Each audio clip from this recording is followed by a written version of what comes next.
जरा सोचिए, एक शानदार प्रमोशन मिला, सैलरी में जबरदस्त हाइक भी हुई, लेकिन महीने के आखिर में जब अकाउंट में पैसे आए तो टेक होम पे में कोई खास बदलाव ही नहीं। अजीब लगता है ना? आखिर ऐसा कैसे हो सकता है? आज के इस विश्लेषण में हम इसी दिलचस्प रहस्य से पर्दा उठाने वाले हैं। इस विश्लेषण में आपका स्वागत है। आज हम एक बहुत ही अहम विषय पर बात कर रहे हैं, भारत के 4 नए लेबर कोड्स जो अप्रैल 2026 से लागू होने जा रहे हैं। ये कोई छोटा मोटा अपडेट नहीं है, बल्कि हमारे काम करने के तरीके और पूरी सैलरी स्ट्रक्चर को जड़ से बदलने वाला एक ऐतिहासिक कदम है। तो आज हम किन पहलुओं पर गौर करेंगे? शुरुआत करेंगे द ग्रेट कंसोलिडेशन से, फिर समझेंगे 50% वेज रूल को। इसके बाद हम देखेंगे कि टेक होम पे पर इसका क्या असर होगा, गिग और फिक्स टर्म वर्कर्स के लिए क्या नया है, वर्कप्लेस के नए नियम क्या कहते हैं, और अंत में जानेंगे कि इस पूरे ट्रांजिशन को कैसे मैनेज किया जाएगा। आइए सबसे पहले बात करते हैं द ग्रेट कंसोलिडेशन की और समझते हैं कि इतने बड़े पैमाने पर इन लेबर कानूनों को क्यों बदला जा रहा है। इसे ऐसे समझिए, दशकों से हमारा सिस्टम 29 अलग-अलग बेहद जटिल और पुराने केंद्रीय श्रम कानूनों में उलझा हुआ था। अब इन सबको समेटकर सिर्फ 4 सुव्यवस्थित कोड्स में बदला जा रहा है। ये 4 कोड्स मुख्य रूप से वेतन, औद्योगिक संबंध, सामाजिक सुरक्षा और कार्यस्थल सुरक्षा को कवर करेंगे। इसका सीधा सा मकसद है नियमों के इस भारी भरकम जाल को बिल्कुल आसान बनाना। उदाहरण के लिए इंडस्ट्रियल डिस्प्यूट्स एक्ट और ट्रेड यूनियंस एक्ट जैसे दर्जनों बिखरे हुए पुराने कानूनों को देखिए। अब ये सब मिलकर एक आधुनिक ढांचे का हिस्सा बन रहे हैं, इंडस्ट्रियल रिलेशंस कोड 2020। इसका सबसे बड़ा फायदा क्या होगा? व्यवसायों पर जो कंप्लायंस का भारी बोझ रहता है वो काफी हद तक कम हो जाएगा। अब आते हैं उस मुद्दे पर जिसके बारे में जानने के लिए हर प्रोफेशनल सबसे ज्यादा उत्सुक है, 50% वेतन नियम। ये नियम वेज या वेतन की एक बिल्कुल नई और स्टैंडर्ड परिभाषा तय करता है। इस थोड़े से कॉम्प्लेक्स नियम को एक असली उदाहरण से समझते हैं। गुरुग्राम की ऋचा की बात करते हैं। हाल ही में उन्हें 8% की सैलरी हाइक मिली, जिससे उनका सीटीसी बढ़कर 2,12,000 रुपये महीना हो गया। लेकिन सरप्राइजिंगली उनके नेट टेक होम पे यानी इन हैंड सैलरी में कोई इजाफा नहीं हुआ। आखिर क्यों? इसके पीछे का गणित बड़ा दिलचस्प है। नए नियमों के मुताबिक बेसिक पे और महंगाई भत्ता यानी डीए मिलाकर कुल सीटीसी का कम से कम आधा यानी 50% होना ही चाहिए। बाकी के जो भत्ते या अलाउंस होते हैं उन्हें अब अधिकतम 50% तक सीमित कर दिया गया है। पहले क्या होता था? कंपनियां टैक्स और वैधानिक कटौतियों को कम करने के लिए बेसिक पे को काफी कम रखती थीं, लेकिन अब ऐसा करना मुमकिन नहीं होगा। तो इसका सीधा असर टेक होम पे पे क्या पड़ेगा? आइए पुराने और नए कैलकुलेशन की गहराई से तुलना करते हैं।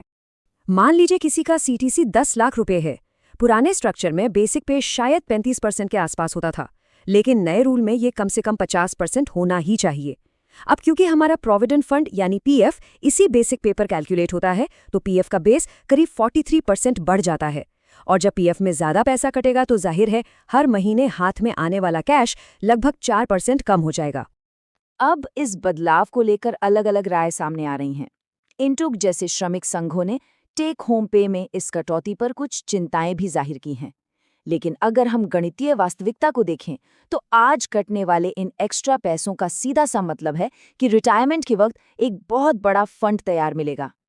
लॉन्ग टर्म सिक्योरिटी के नजरिए से देखें तो ये एक काफी बड़ा और महत्वपूर्ण कदम है।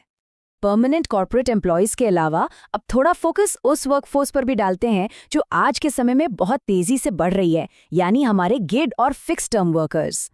फिक्स टर्म कर्मचारियों के लिए तो ये वाकई बहुत बड़ी जीत है। जरा पुराने और नए नियमों को कंपेयर कीजिए।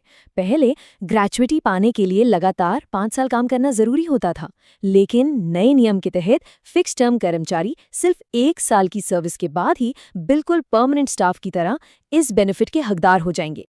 और बात सिर्फ फिक्स टर्म स्टाफ तक ही सीमित नहीं है। इतिहास में पहली बार गिग वर्कर्स को भी कानूनी मान्यता मिल रही है। अब डिजिटल एग्रीगेटर्स को अपने एनुअल टर्नओवर का 1 से 2% हिस्सा एक सोशल सिक्योरिटी फंड में देना अनिवार्य होगा।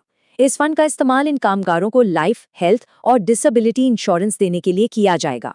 इसके बाद चलिए समझते हैं कार्यस्थल यानी वर्कप्लेस के नए नियमों को। इंडस्ट्रियल रिलेशंस कोड 2020 हड़ताल, छंटनी और विवादों को हैंडल करने का तरीका पूरी तरह से बदलने वाला है। एक बड़ा बदलाव ये है कि अब 300 कर्मचारियों तक वाले औद्योगिक प्रतिष्ठानों को अपने ऑपरेशंस में ज़्यादा आज़ादी मिलेगी। पहले अगर किसी कंपनी में 100 कर्मचारी भी होते थे तो छंटनी या कंपनी बंद करने से पहले सरकार की अनुमति लेनी पड़ती थी। अब ये लिमिट बढ़ा दी गई है, जिससे कंपनियां अपनी आर्थिक स्थिति के हिसाब से ज़्यादा आसानी से रीस्ट्रक्चरिंग कर सकेंगी। वहीं दूसरी तरफ विवादों को सुलझाने की प्रक्रिया को बहुत ही स्ट्रक्चर्ड कर दिया गया है। ग्रीवेंस रिड्रेसल कमिटी के लिए अब एक पक्की और अनिवार्य टाइमलाइन तय हो गई है। कोई भी शिकायत 1 साल के अंदर दर्ज होनी चाहिए और कमिटी को उसे ठीक 30 दिनों में सुलझाना होगा। 20 या उससे ज़्यादा कर्मचारियों वाले किसी भी वर्कप्लेस पर अब ये टाइम बाउंड सिस्टम लागू होगा। आखिर में आइए बात करते हैं कि इस पूरे ट्रांजिशन को मैनेज कैसे किया जाएगा। नियोक्ताओं यानी एम्प्लॉयर्स और एचआर लीडर्स के सामने 2026 में क्या-क्या बड़ी चुनौतियां आने वाली हैं। सच कहें तो एम्प्लॉयर्स के लिए ये राह आसान नहीं है।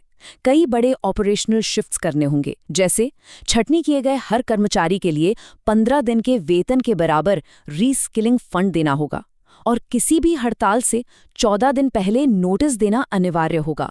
लेकिन सबसे बड़ा ऑपरेशनल चैलेंज क्या है? वो है फुल एंड फाइनल यानी FNF सेटलमेंट। अब किसी भी कर्मचारी के कंपनी छोड़ने के ठीक 48 घंटों के अंदर उसका पूरा सेटलमेंट करना होगा। HR टीमों के लिए ये एक बहुत ही बड़ा टास्क होने वाला है। तो इस पूरे विश्लेषण का सार एक बहुत ही अहम सवाल पर आकर टिकता है। क्या टेक होम पे में होने वाली ये छोटी सी कमी भारत के एक सुरक्षित, संगठित और न्यायसंगत वर्कफोर्स की नींव रखने के लिए चुकाए जाने वाली एक जरूरी कीमत है? 2026 में इस बड़े ऐतिहासिक बदलाव को हकीकत बनते देखना वाकई बहुत दिलचस्प होगा। इस विश्लेषण में हमारे साथ जुड़ने के लिए बहुत बहुत शुक्रिया।